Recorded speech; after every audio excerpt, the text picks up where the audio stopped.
Okay, so all we need to do right now is to get the categories from the database and display it right here. Okay, so back to my code editor, right to the top where we're having these categories. So I'll just get rid of these. Okay, and I'll open my PHP tags and write the query. Okay, so the query is going to be equal to MySqL underscore query.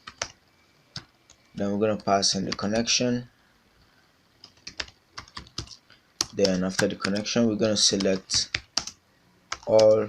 Actually, let's select distinct, distinct. Sorry, select distinct all from. Select distinct all from category, and we're gonna order by the cat underscore title in ascending order. Okay,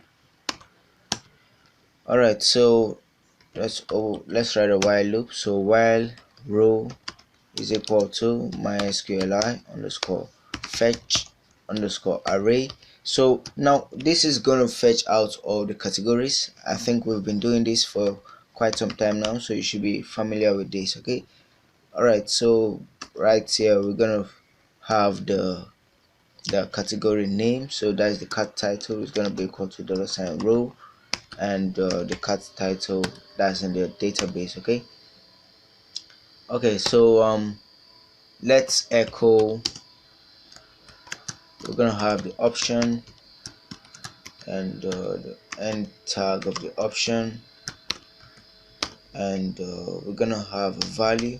So value is gonna be equal to, then the value is gonna be equal to the cat title, and right there we're also gonna have the cat title. Okay, so let's save and see what we have. I'm gonna refresh and hopefully it works out.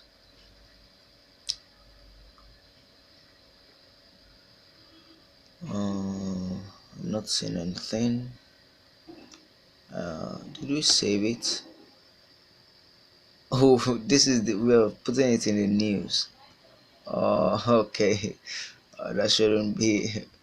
All right. So let's put it where it has to be. Okay. So I'm really sorry about that. So save, and probably if we go to the news, we should be seeing the categories. Okay, you can see we're having international news and other stuff out. Okay, so I'm going to refresh, and hopefully it should work out this time around. All right. So I'm really sorry about that, guys. I mean, okay, so we have the categories and we have it.